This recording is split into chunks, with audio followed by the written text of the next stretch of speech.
welcome to myself, Max McGillivray from Beanstalk Global. Great pleasure to have you on today. And if you're watching live on Facebook or LinkedIn, hello. If you're watching on the record on YouTube or on the podcast, hello as well. So let's get into it, because this is going to be a really seminal broadcast. 3 key industry professionals have come together to create a unique group called Healthy and Sustainable Food. This is to constantly examine what would be the results if people from different sectors were to collaborate on solutions to produce healthy, sustainable food ongoing. The founders we have here, Barbara Bray, MBE Director, Alio Solutions. Barbara, say hello. Hello. We have Mark Driscoll, Director, Tasting the Future. Mark, say hello. Good afternoon, good morning. We have Jacqui Green, Director of Viridis Associates. Jacqui, say hello. Hello. And their collective aim is to improve nutritional quality of food and availability for all socio-economic groups in the UK. They will do this by bringing individuals from different sectors together for projects on sustainable nutrition. Beanstalk is very, very proud to be hosting a series of monthly broadcasts for the great Healthy and Sustainable Food Group. And Barbara, help me, what's this? Is this the 5th or the 6th? It's the 5th. Yeah, it's building momentum. And it's getting better and better, especially as all the speakers have been brilliant. We've just been working out the tech R end. So we're getting more and more coverage in the UK and internationally. So it's really helping the group's aims. So today we go live with the group broadcast on the important subject of the potential positives of the healthcare sector and the food industry collaborating. We investigate with the 3 group founders, as well as key industry experts, as to whether there is significantly more potential to be had from such collaboration, or whether it is fraught with issues. And we will invite them in shortly, but our expert speakers include Rachel Thompson from the World Obesity Federation, Rob Hancock, PhD from Advanced Plant Growth Centre, and Dr. Kyle Stewart from the Watercourse Research Limited. So, Barbara, why did you want to go down this route with Jacqui and Mark? Do you think this actual subject of fresh produce and healthcare collaboration, do you think it has mileage? What do you think, Barbara? Yeah, I've seen it within my own consultancy, people starting to talk about what they can do differently and how they can make improvements.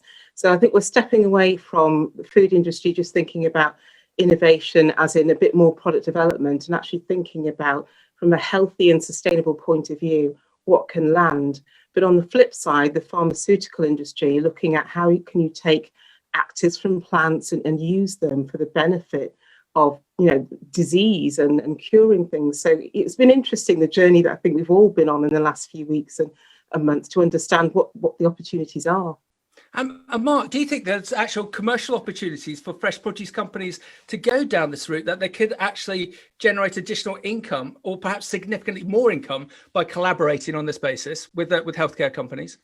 Absolutely. And we do face a kind of double crises. We face an ecological crisis and a health crisis, and the private sector have a really, really important role to play. And often consumers or citizens are more driven, after price, it's usually health and well-being that drives consumer decision making.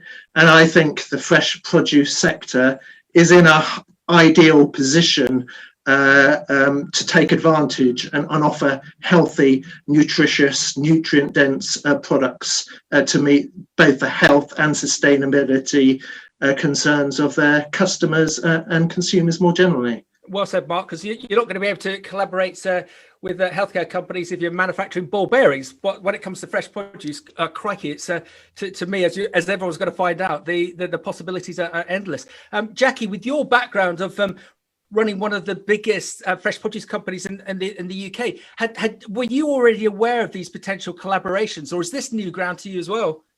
No, I think certainly aware of the possible collaborations, but it feels like it's really through lockdown that we've managed to pull these groups of people together to open up some of these dialogues. It's a shame it takes that to facilitate it, but as Barbara said, in my work as well, I'm finding increasingly an overlap, and I guess with global influences as well, with nutrition being completely interlinked with healthcare in other countries and continents, you're starting to see people recognise that I think this sort of view that fresh produce is inherently healthy is a bit outdated, and actually being more specific and intentional about its healthcare properties and the sort of sustainability side of it is vital, and we just need to be better informed. So I'm really excited about the panel today. I think it's going to be a great broadcast.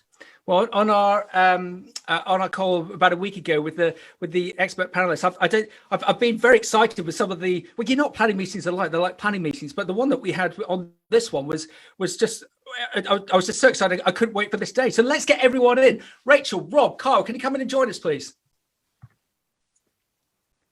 Fantastic. So what we're going to do, so let's just set the agenda for this. I'm just going to run around our three experts so they could just introduce themselves and who they work for, who they represent. And then I'm going to do a deep dive interview with each of them for about 10 minutes.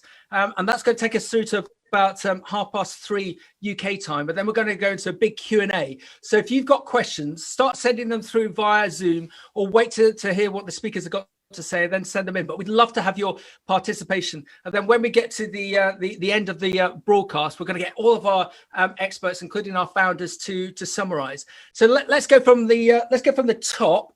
Rob, can you just tell us who you are and who you represent, please? Yes, I'm Rob Hancock. I'm a senior research scientist at the James Hutton Institute, where I've been working for about the last 25 years. Fantastic. And Rob, thank you very much for making it into the office today. That's much appreciated. And Rachel, can you tell us who you are and who you represent, please? Hi, good afternoon, everyone. I'm Rachel Thompson. I'm a policy advisor at the World Obesity Federation, where I work on obesity policy with a global perspective. Fantastic. And last but not least, Dr. Carl Stewart. Carl, can you tell everyone who you are, please? I'm Kyle. I'm a GP in South Devon, and I'm the CEO and co-founder of Watercress Research Limited.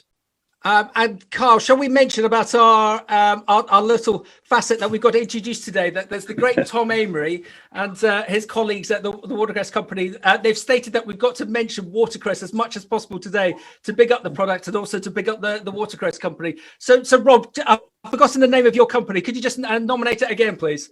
Sorry, yeah, I'm with the James Hutton Institute. Sorry, Rob. And Carl, can you nominate your company?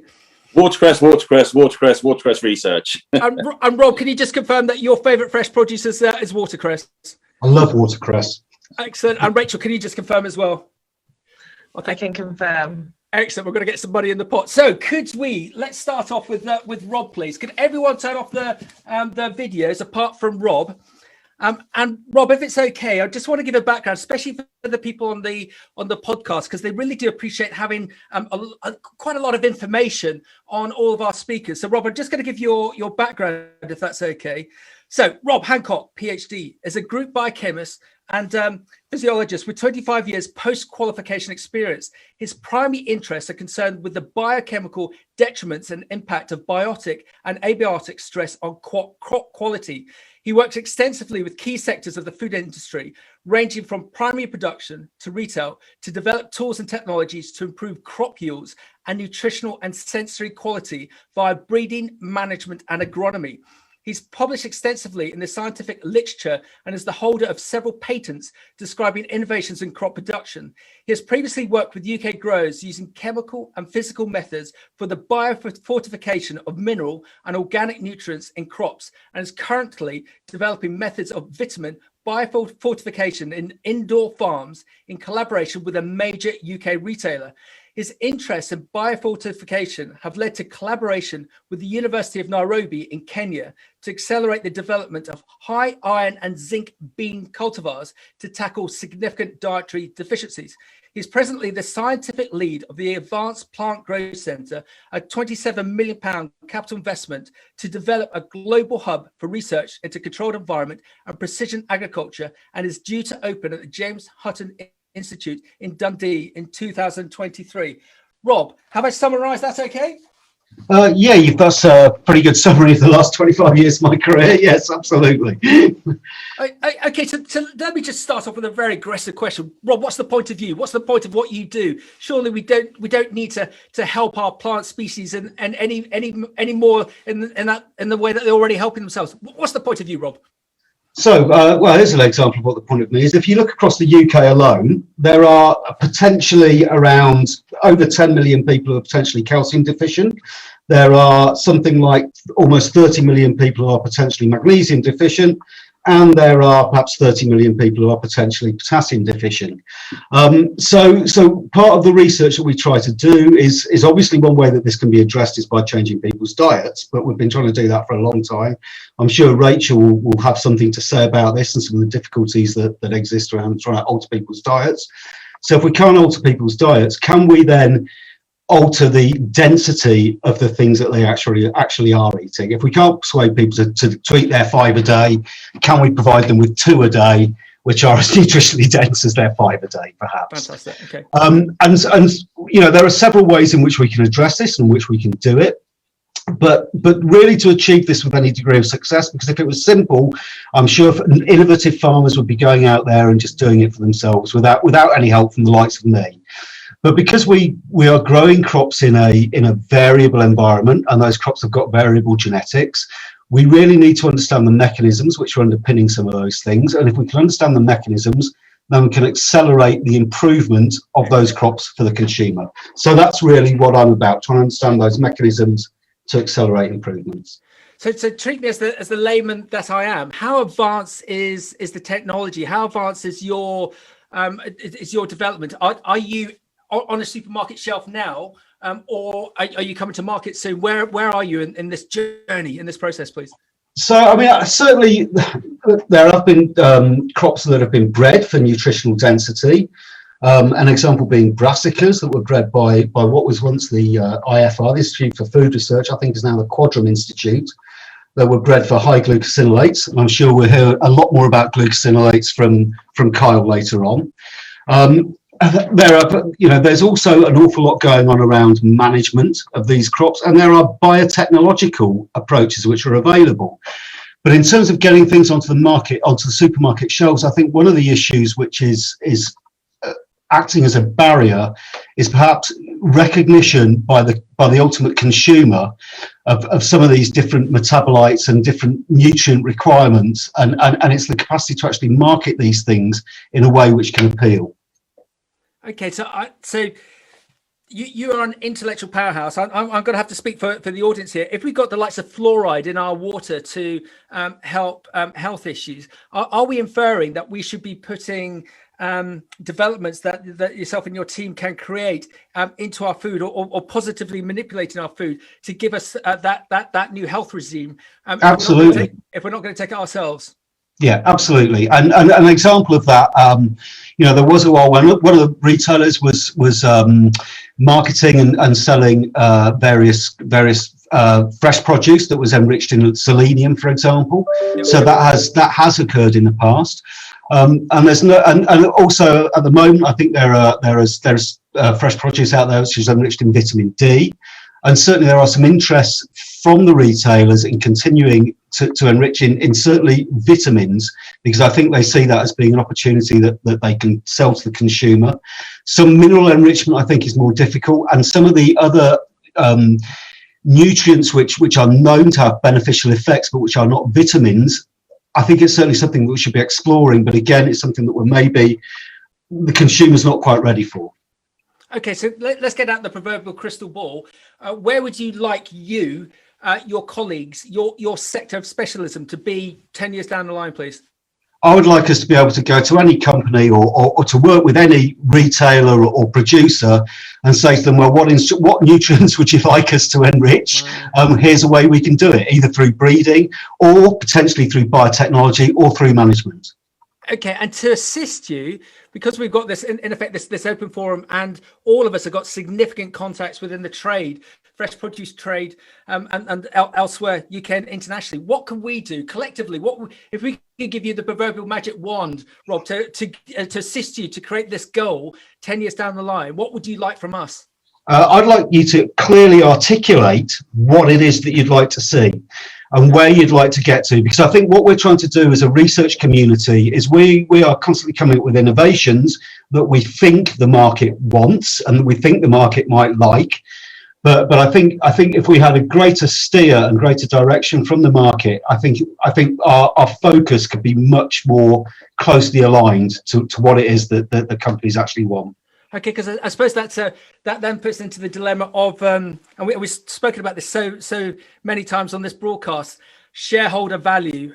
Where do you say the retailers want to go? Is it all about the bottom line? Is there going to be a chief financial officer of a particular retailer who gets introduced to you next week, 6 months, a year down the line, and says, Rob, this is fantastic. How are we going to make money out of this? Are we going to make money?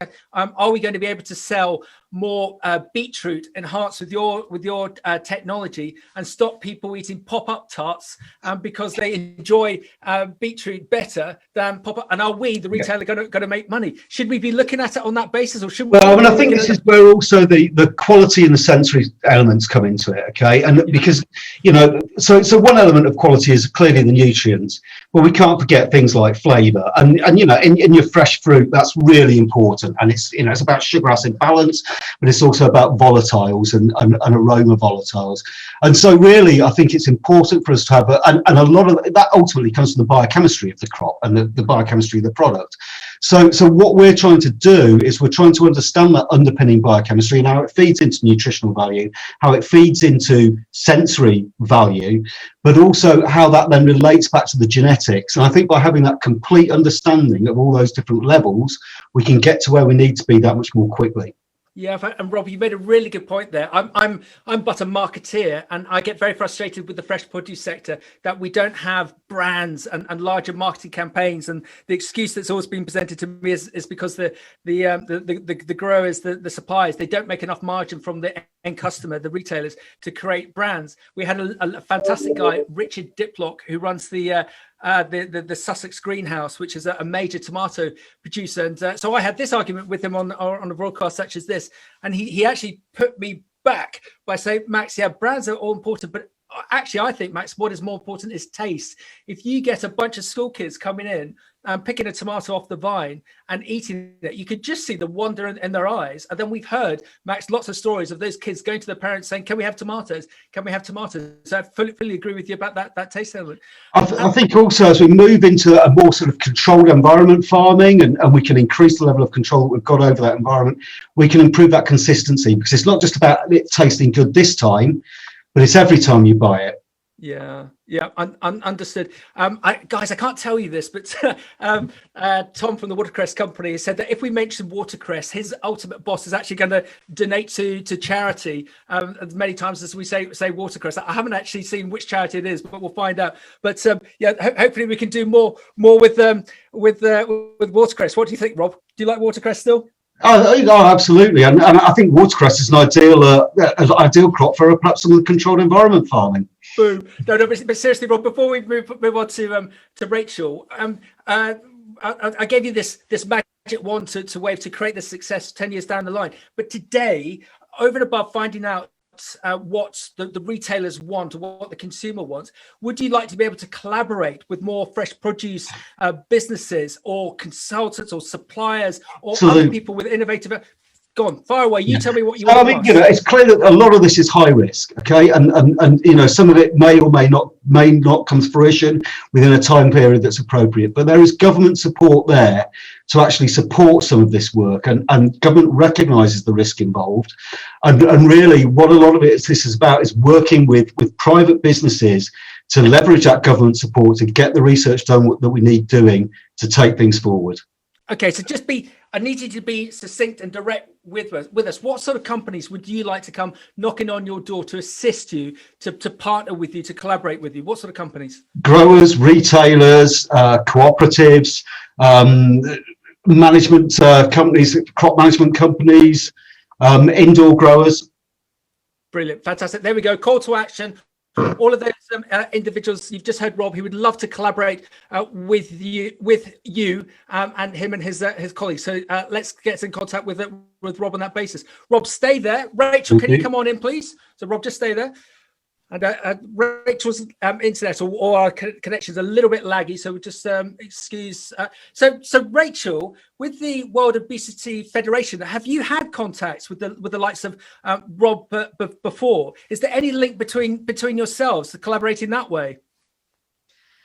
Yeah, thanks, Max, and thanks everyone. I actually no, this is a really new and exciting environment and audience for me to be amongst. And yeah, thank you very much for the invitation. This is, I have to say, like out of my comfort zone. I'm not normally talking about these kind of really technical academic issues related to food technology and innovation. So it's really exciting to be here. And I think there is a lot. Certainly, there is a lot more that I would like to do to collaborate with Rob and colleagues and really kind of push the barriers of what we can do. And I'm really really pleased to hear Rob talking about the importance of desirability of food, whether that's in terms of taste, and I think brand is also another point that I might come back to. But I think it's and also the behavior change is something that I might pick up on. But not enough collaboration would be the starting point. Excellent. Okay, thank you, Rachel. Rob, could you, as our rock star number one, and what a rock star, could you just turn off your video so that I can have a catch up with Rachel, and Rob will bring you back in a little bit later. And Rachel, if it's okay, I'm just going to give a little bit of briefer of your background, as we did with Rob, especially for the people on the podcast. So Rachel Thompson has experience spanning international development, global health, and food systems. The common thread being a commitment to promote equity in health and beyond. She's worked with the Red Cross movement and several NGOs and field-based roles across Africa and Asia. Back home in the UK, she's worked as a researcher at Chatham House and consultant for the Overseas Development Institute and Women in Global Health. Rachel is currently a policy advisor at the World Obesity Federation, where she leads advocacy work with UN agencies to advance multi-sector action on obesity. So Rachel, let's give you the same question that we gave Rob. And sorry if it's slightly aggressive, but I think it's a great way to elicit an answer. What's the point of Rachel? What's the point of the World Obesity Federation, please? Sure. Well, I think to start with, it's quite an easy one to answer, because I think we're all aware obesity is a huge health problem, and of course COVID has brought that into the spotlight with a very strong force, and we are seeing the evidence emerging even greater every day on those links. And this is really an urgent time to be addressing COVID, but also obesity, because obesity is you're more likely to die from COVID if you have obesity. But even if you don't get COVID, in the kind of the bigger picture, before COVID, after COVID, who knows if that's going to happen, you are going to be living with lifelong ill health, and that's likely to die earlier.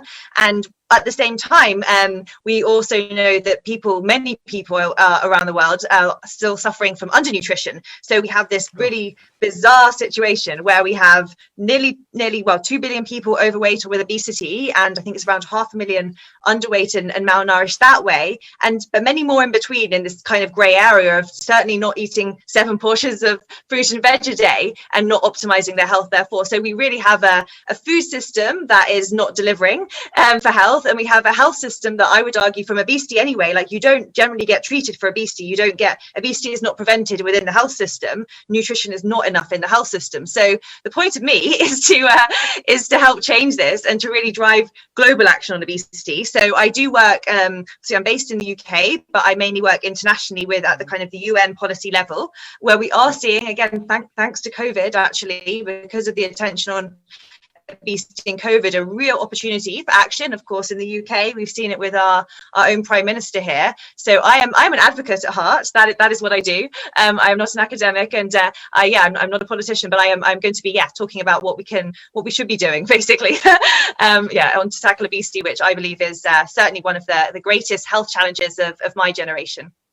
Well, Rachel, if anyone could do it, you can do it, because you could just feel the passion coming out of but the computer. I'm sure face to face, you're even more passionate on this subject. Just give us a bit of a headline. Why are we in this issue of obesity? And just this, I always forget this peculiarity that just making numbers up, half the world is overweight and half the world is undernourished. Why has this happened? Why is this imbalance? I'm going to pick on the big food brands. Is it because the marketing for food has been so proficient? We used this saying that the other day when we were doing a broadcast in Mexico, that wherever you've been in the world, 2 people have been there before you. The guy selling Michael Jackson t-shirts and the guy selling Coca-Cola. And if you look at Mexico with the problems that they have with people drinking Coca-Cola instead of water, because the way that is it the food companies that have created this massive imbalance, or is it just us being stupid humans? Well, it's a naive question, but please give me an answer. Yeah, sure. Well, it is, at this point, it is very easy to go down kind of a lefty rabbit hole of, oh, it's all capitalism, it's all the market, the neoliberalism. And yes, it is, but I don't feel that's a particularly helpful answer, especially when living in this world as we do. And yeah, revolution would maybe help, but probably would cause a lot of violence and destruction too. So yeah, we do of course know that we live in a market-driven world, and it's easier to make money from cheaper foods. And at the moment, all the incentives are that the way the economic incentives align is that ultra processed foods high in sugar, fat, salt tend to sell very easily and very well, and are cheap to produce. So what we've seen in the last 30 years is just the flooding of our food environments with these products, and they taste good and people want them. And of course, as we know, at the same time, the aggressive marketing, strategic marketing, advertising, that has become such a part of our lives that we don't even know it now, that, you know, all the subliminal stuff that goes on. We also need to look at, I mean, looking at obesity, it is a very complex disease. It's a very complex issue. It's not only the food we eat, of course, it is also genetics, may also be related to, you know, psychology, individual mental health issues, poverty in some places it's linked, in other places it's linked with wealth and affluence. So it's so complex. But yeah, we do what I look at is from the perspective of it's the interaction between the genetics, our biology, and the environment. And we can't change genetics so easily, especially when our genetics are still programmed for when we were, you know, living in times of famine, which we still are, and many people still are, unfortunately. But we can change our environments, and yes, governments have a role to play in that, but so does the whole of society, and certainly so does the food industry. Rachel, well done. And so do you think one of the get out of jails for this is the collaboration between food and the health sectors? Do you think if there's more collaboration, this would help us cure this indifference and this obesity issue? I think, well, certainly for obesity, because it is such a complex, multi-factor issue, we can't just tackle it in the health sector. We can't just tackle it in the food sector. So there has to be a level of collaboration. And what I guess I'm frustrated at is when I sit in these, or used to sit, or now sit in these Zoom meetings with policymakers at the kind of policy level, where we love the jargon, collaboration, innovation, coordination, but we don't do it very well. Yes, there are examples that nice platforms can get set up. I know in India, there's a kind of I think they have a joint multi-sector plan on non-communicable diseases, so obesity, but also diabetes and all these things, and they have the agricultural sector in there, and that's great. And in some places that does work. In the UK, I know the Royal Society of Public Health did a lot of great work with bringing in farmers to really empower them as custodians of health as well as land. So it does happen, but not enough, and not necessarily enough with the private sector, who actually are, of course, they're at the kind of the front line of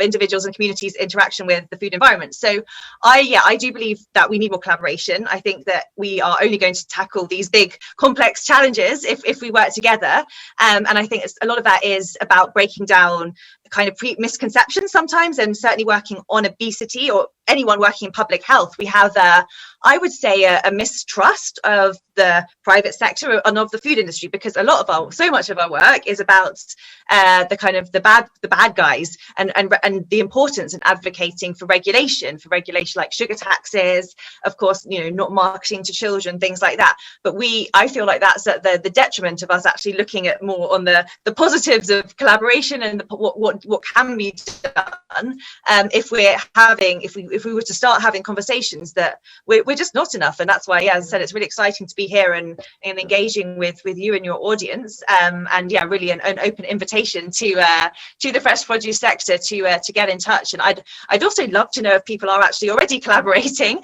with parts of the health sector, and that I don't know about, because I think that's another thing. I'm working at the sort of policy level, but I might actually not know about the kind of the more local practice going on.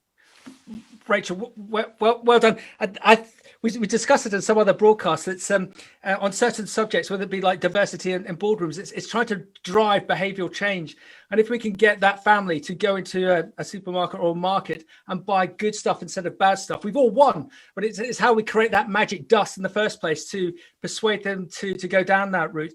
But then again, if you look just in the UK and the snapshots over this last six months, 9 months, I don't know if you know the stats, that we've seen an upsurge of the likes of vegetable and salads of 30% uptick as people have been scratch cooking from home. So as we get out of the pandemic and the lockdown, you would hope that people have enjoyed that and will continue to do that, or when they start to go out, they'll choose those healthier options, and perhaps those restaurants and other outlets will start to serve more food. And there's another conversation to be had about plant-based foods, which are on the ascendancy, as well as plant health. But again, let's have another call to action. Anyone who wants to collaborate with Rachel from the fresh produce sector, let's do that. And Rachel, when we get out of this, I'd love you to either meet up in London, or if you can come up here. My local pub does a mean watercress soup. Would you like to have a plate of watercress soup with me? Oh, Max, I love watercress. Watercress is definitely one of my favourite salad items. Fantastic. Rachel, stay there. Kyle, can you come in, please? So, Kyle, as a medical doctor, Kyle, just curious as to have you had collaboration with the likes of the World Obesity Federation, or is that just out of your radar because you're so busy doing your day to day, or are there links within yourself and the medical profession? And again, it's a naive question, but I'd love to know. Yeah. So hi everyone. So the truth is, no, we haven't had any engagement with people like the obesity federations. Our journey with the watercress stuff that we're doing is obviously very new, and we've been very focused on the science.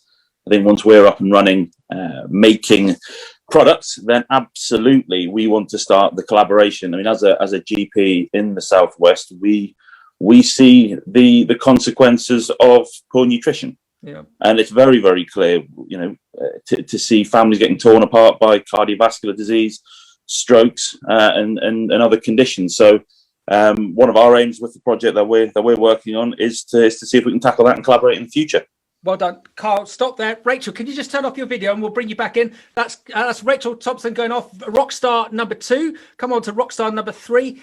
Carl, I'm just going to give you the big rah-rahs, as I said previously with our other 2 expert speakers, for all those folk on the podcast, because they can't see how handsome you are. So Dr. Carl Stewart, he is a GP partner in South Devon, what a gorgeous part of the country, as well as a trust doctor at Torbay Hospital, where he delivers the outpatient lumbar puncture service for the neurological team, and is currently creating a new app, the Clinician's Guide to Lumbar Punctures.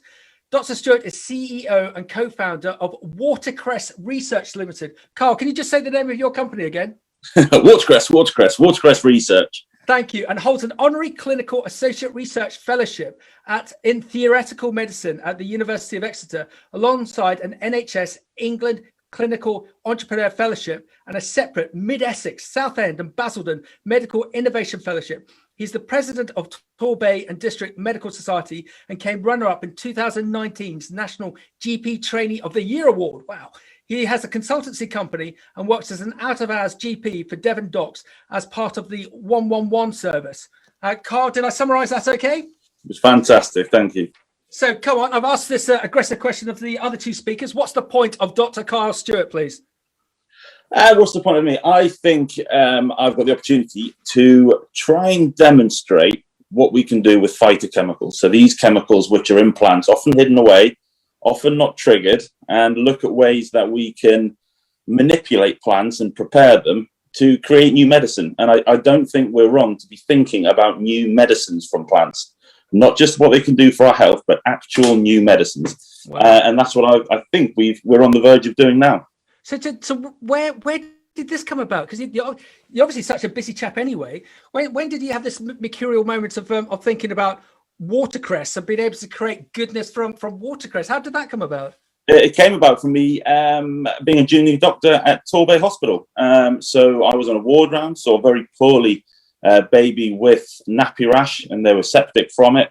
I did medical sciences as a degree alongside medicine, so I've always had an interest in biochemical pathways, and did a bit of research, found that the nappy rash from the nappy rash is a chemical burn from ammonia.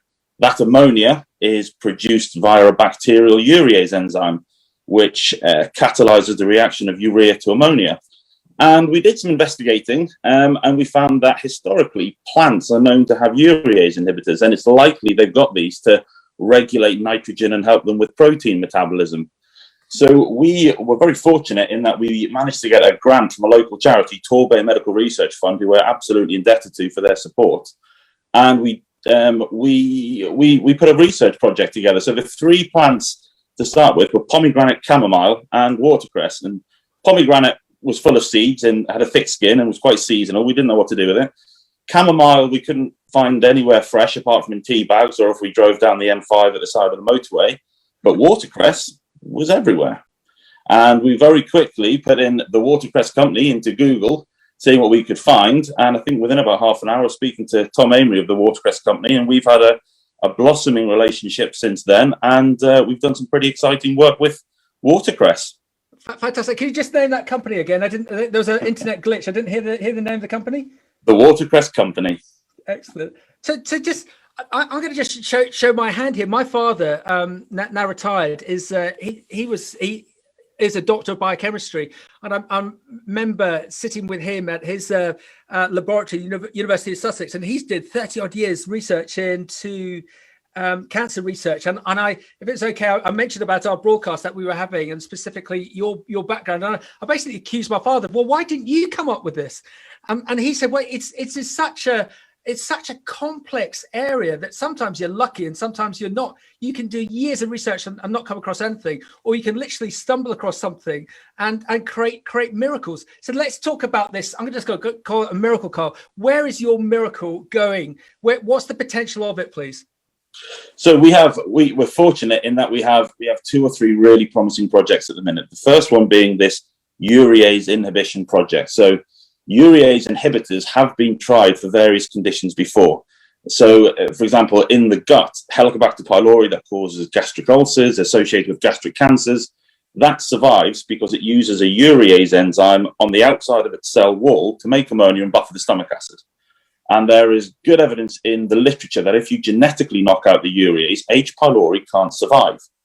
Now, we've done some theoretical docking studies with a crystalline computer model of Helicobacter pylori urease and demonstrated that our multiple urease inhibitors have different docking mechanisms at the site, and we can inactivate it, which means we hope we've made a new antibiotic. Further on in the gut, we believe that, well, farmers have been using urease inhibitors for some time in animals. So if you block out the urease in the gut, urea is then free to cycle into other useful amino acids and be absorbed. So you can increase the yield of your animals through urease inhibition. The problem is synthetic versions often make the animals unwell. We think we can overcome that problem because we're coming from a natural product and we've got multiple different urease inhibitors with a synergistic effect. We're not relying on one molecule at a high dose. So we think we can have an action in the foregut with Helicobacter pylori and in the midgut with regards to urease inhibition and improving protein absorption in the same way as happens with animals. And that, of course, has got a massive implication for frailty, because where we've got frail adults with this thing, sarcopenia or age-related muscle loss, if we can, instead of giving people lots and lots of sugar and fat and protein, regulate how their gut manages the protein and increase their efficiency, that might be a more effective way of managing them. And similarly, if people get a funny condition called, I say funny, it's a horrible condition called hepatic encephalopathy, secondary to liver cirrhosis, that's all mediated by ammonia. We might have benefit there. We might have benefit in the urease, in the urinary system, because struvite kidney stone formation, some recurrent urinary tract infections, all mediated by the urease enzyme. So urease inhibition is really exciting for us. The other thing we're aware of is this group of molecules, which I mentioned earlier, the isothiocyanates. Now, they're really interesting for us. Watercress has got a predominance of one called phenethyl isothiocyanate, or PEITC. It's actually a plant stress response. So when the cow or the horse comes along and munches on the watercress, a group of molecules called glucosinolates get acted on by a myrosinase enzyme. It makes PEITC. That's what gives watercress its pepperiness. It's a plant deterrent system to stop the the cow or the animal or whatever eating it, we've come to quite like it. What's really interesting is the PEITC has been shown to have a role in regulating inflammation and epigenetic inflammation. So it can actually switch off some cancer genes and switch on some survival genes. And we're showing that, or people are showing now, that PEITC may have an adjunctive role, not only in inflammation, but also in anti-cancer therapy. Wow. So, Carl, let's be direct with the R&D that you've done, where you've progressed with watercress. Are we going to be seeing this on the shelf in boots or incorporated in our foods any day soon, or is it? Are we just dreaming here? No, I absolutely think we are going to. Our roadmap is we had to pick the route which could get us to market first to make funds. That's been the topical route. So we're now working with a continence care provider. We've got a clinical trial on the go, and we hope that very soon we will have a continence care range in collaboration with this company for nappy rash, adult incontinence, which in a frail elderly population, which is only getting bigger, is a massive problem. Yep. So we think that the topical route where we're going to go, obviously with this new anti-inflammatory mechanism that we've discovered through PEITC, we may be able to have a positive effect in pro-inflammatory skin conditions, eczema, psoriasis, sunburn. So that's where we're going to be for the next 6 months. While we're doing that, we're going to be going through the Food Standards Agency for a novel food application because we're making an extract. Once we have that, then we are going to be opening this up to everyone who wants it. And then we've got the supply with a fantastic watercress company. We've got a great deal with them. We've got a patent on the production of what we're doing. And I think the other thing for us to know is when we make our extract, we also cleave off a new plant protein. So we've actually cleaved off a protein from watercress, which is very, very high in essential amino acids. And this came about by complete fluke because watercress curdles when you heat it because of the protein content. Okay. So we hope that by the back end of this year, we will be able to offer a urease inhibiting, PEITC rich liquid extract full of vitamins and minerals, maybe targeted towards frailty in the adult population, maybe as a sports supplement, or maybe just as something to add in foods, alongside this high quality, high in essential amino acid, protein, fiber powder as well. Carl, Rockstar number 3, what an amazing story. Can everyone come back in, please? And whilst they're all coming back in, Rob, if you could just hear this question from myself. So you got someone like Carl who's virtually there to market. We're seeing a sort of a gold rush in fresh produce and the likes of people trying to get into vertical farming or people trying to set up online data platforms within fresh produce. Rob, do you think there's going to be now a bit of a gold rush of companies trying to get involved on a health and a fresh produce collaboration? Do you think we're on the verge of something big happening within fresh produce? So I think something that is occurring is you've got this sort of interlinking of this sort of vertical farming, indoor farming, and the health elements. Okay, because if you've got a vertical farm and an indoor farm, and you've got a completely controlled environment, then that gives you the opportunity to actually manipulate the biochemistry through changing the physical environment. And not only can you do that, but it means that you can produce something that's really, really consistent. So, for example, for what Carl's wanting to do, he's actually making products from the produce.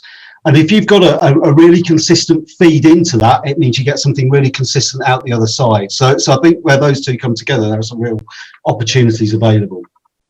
Okay, Barbara, what's your take on this? Are we seeing the start of something significant with examples that we've had from Rob and Carl? I think we are, and there seems to be sort of a background noise around nutraceuticals and people realising the benefit of using plant materials and not just having healthy foods. I think it's important that we do that micronutrient enrichment that Rob was talking about. But I think there's also timing that's part of that. So if you look at some of the work that was done 10 years ago on selenium enrichment of things like spinach and tomatoes, whether people were ready for that, I don't know. But I think now everybody's a bit more conscious about maintaining good immune health, so they're interested in micronutrients. But at the same time, I think we need to step away from just looking at consumers and talk about citizens. Everybody needs to eat, and I think some people are getting their food through the education system, the work system, the prison system. Not everybody is buying food outright, so we need to look at institutions and how we can get them to have better procurement practices that are taking in higher quality raw materials to feed to people. And then you've also got all the benefits that go with doing that research around the nutraceuticals and how you can have added value as well. So there are so many things to tap into in that rich seam of fresh produce. I'm really excited. I'm amazed by it. Mark, one thing that we've always majored on these broadcasts is the sustainability element of it. This approach is, I'm slightly plagiarizing a fantastic question from Avril here, on the basis of this new approach. How's it going to incorporate the sustainability considerations that we're all trying to achieve? Mark, what are your thoughts, please? Well, that's a big question. I certainly think there needs to be a reframing of the way we think about agriculture and food systems from what I'd call a very kind of productivist approach, really, that's incentivized food production systems, whether they're nutrient rich, nutrient dense, or those food systems that provide lots of foods with empty calories, energy dense. Our production systems has tended to support the commodification of those foods. Even foods that are full of calories and energy dense that aren't particularly great for our health. So salts, sugars, fats, we've heard all about that. So I do think we need to look more radically at incentivizing food systems to support what I would call a sustainable nutrition transition. And we've talked around a lot of the kind of technological innovations, vertical farming, all that kind of stuff is great, but we also have to remember, we're looking at this from a global perspective. There are 1 billion plus smallholder farmers out there. Often they're suffering from hunger and malnutrition, often producing food for the export market rather than for the domestic market. So we have to look at kind of policies and practices that would support what I would call more regenerative agroecological forms of food production. So growing crops that are more suited to the cultural and climatic conditions within their own cultures or geography. So we need to focus on things like what I would call orphan or forgotten crops. 70-80% of globally traded calories come from 8 to 10 globally traded food products, yet there are 70,000 edible varieties of food out there. We need to start investing in some of those nutrient-rich alternatives that will improve soil health, will improve biodiversity, resilient to climate change, and improve health and nutritional outcomes. That requires policies and politics to really support and level up the playing field, in my view, to those forms of practice. And everyone, that's why Mark Driscoll is, in my view, one of the foremost experts in sustainability within fresh food. Someone's just nicked the question from Avril that Rob was going to answer live, and I was just. Rob, if you can remember the question, I'm just going to see if Rachel and I can handle this sort of hand in hand over our bowl of watercress soup. Rachel, in the respect of changes that might happen to plant or plant technology, do you think there's a way that we can use the World Obesity Federation to pass that message on that good things have been done with plants, with fresh food, and as such that you, the population, you the citizen, as Barbara said, you should enjoy it more. How can we get this message to people to enjoy more fresh produce, do you think, Rachel? Yeah, great question. And I do believe there is so much potential in applying the amazing work of advertising strategists that sell cars and alcohol and all these other things and fast food to healthy foods. And whether that's about creating brands or thinking differently about brands, I'm not sure. Of course, taste has to be there as well.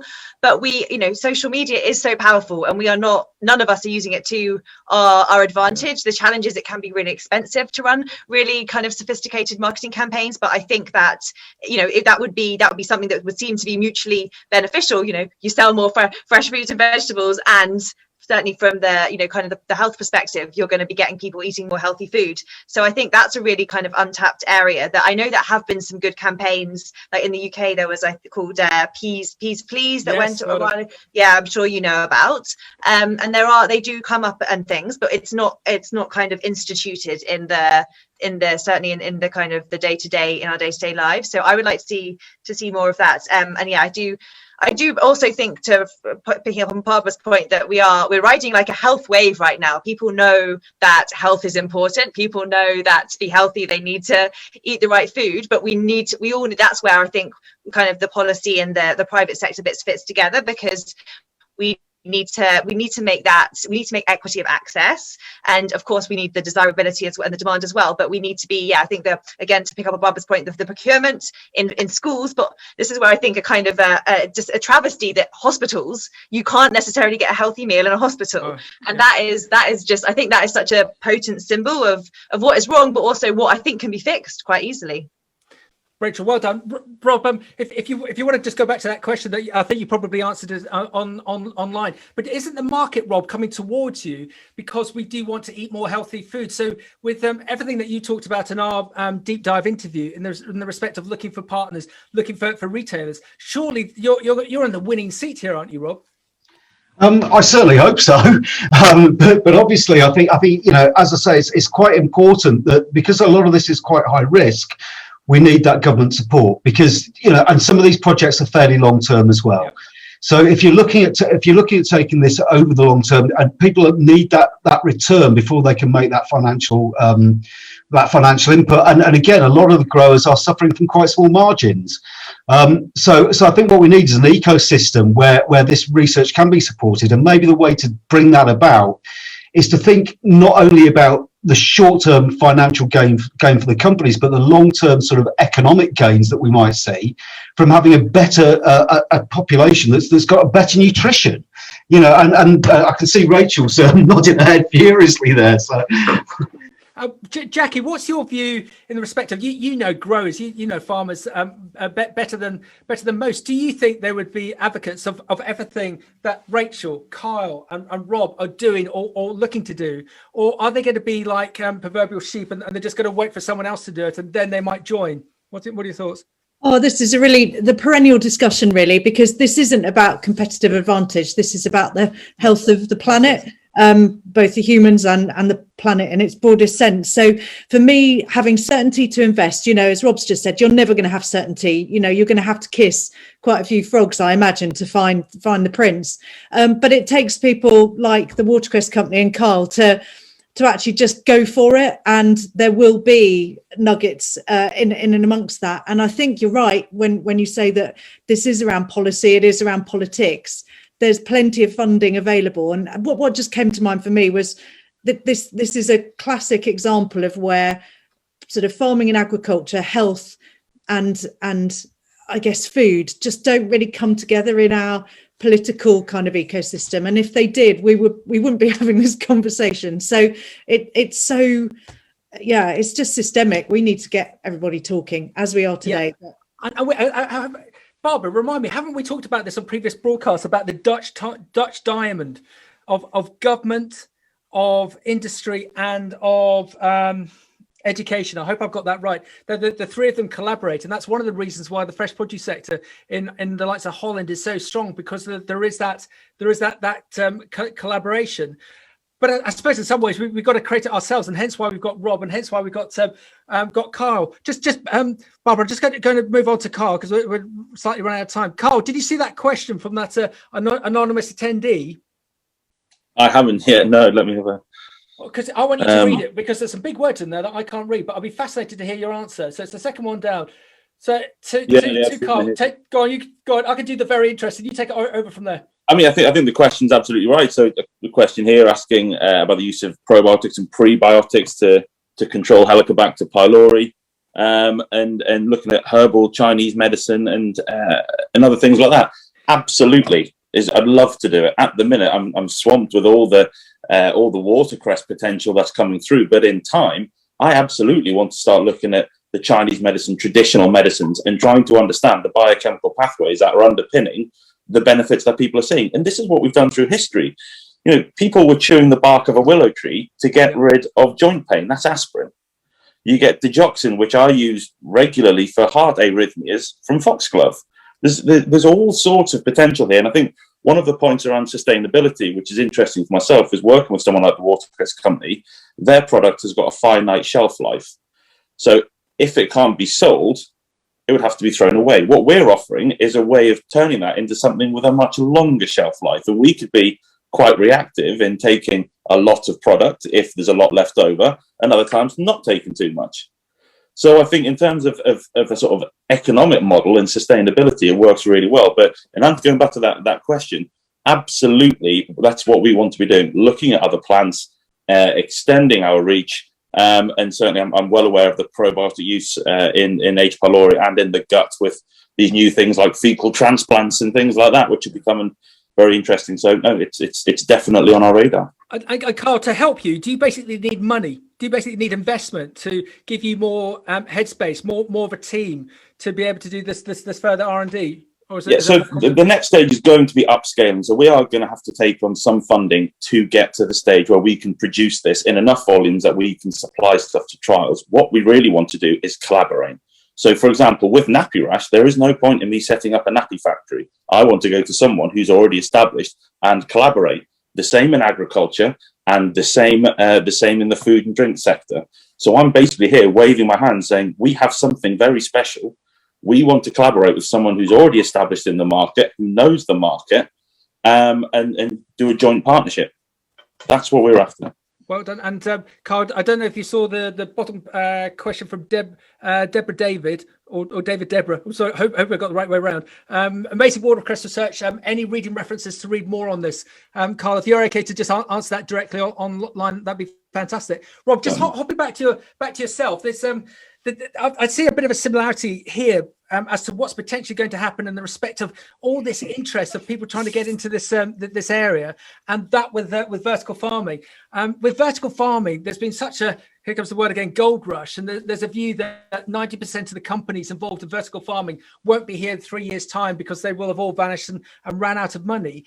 To perhaps stop that in this circumstance within this really important area, over and above collaboration, what would your advice be, Rob, to make sure that there's not this overlapping of people doing research and development? Instead, everyone's working as one team. Or am I being naive? What's the answer to that? No, I mean, I think it's building on what you know. So clearly the growers are best at growing, and they're very good at taking on board new management technologies and introducing those new technologies. The breeding companies and the seed companies are best at breeding and doing that sort of work.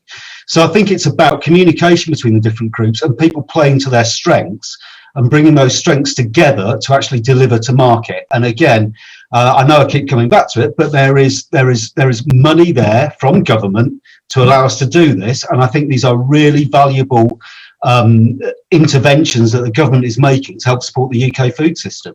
Yeah, and with this housing call that there might be fundamental changes to the NHS, because let's look at this on a basic term, everyone. If we are eating badly, we're putting such a huge cost on the NHS. The NHS, bless them, nearly broke over the COVID scenario. We don't want that to happen again. As I think, I can't remember who it was, but I think it was either Jacqui or Barbara said that with COVID, that we're definitely going to see positive changes from this, but it's got to be driven further forward. Barbara, do you think that we will be able to get to that housing point where there is this marriage between fresh produce and the healthcare scenarios to create that collaboration? I think there is, where there's a financial advantage, definitely, but I also think it shouldn't just be left to the market.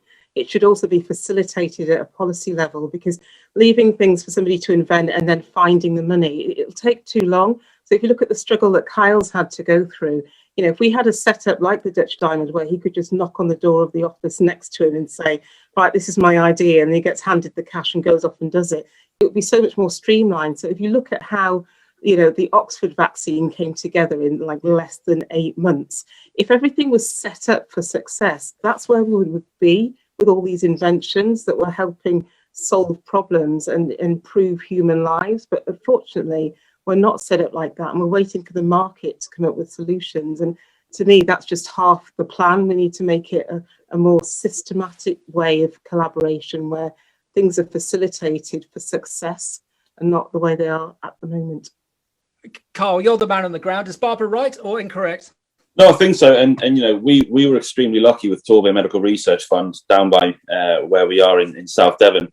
They had a call.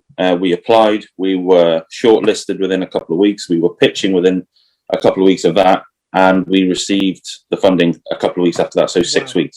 Wow. A lot of the big funding charities, you know, there is a lot of information to read. The application process can be up to a year, and you might have a 20% success rate. Now, for me, as what's effectively a sole person running a company, I can't afford that time out if that's the risk associated with it. You know, we've got a really compelling story, and as Barbara said, if there were the funds available that we can go to and say, look, we're proper people, we're proper scientists, we're proper doctors, we've been working on this for some time.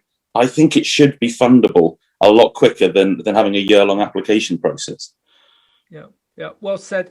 Everyone, we're just about to run out of time. We've always dictated on this broadcast that we want a really good call to action. And if one thing I've learned from these broadcasts and these podcasts is that people should really go away having learned 5 new things. We've got 7 experts here. So my challenge to you all is, what is your call to action on this on this subject of how we can collaborate between fresh produce and the healthcare system? What is the route to success? What is the call to action? Rob, can we start with you, please? I think we need to understand the mechanisms and use the expertise that are already there.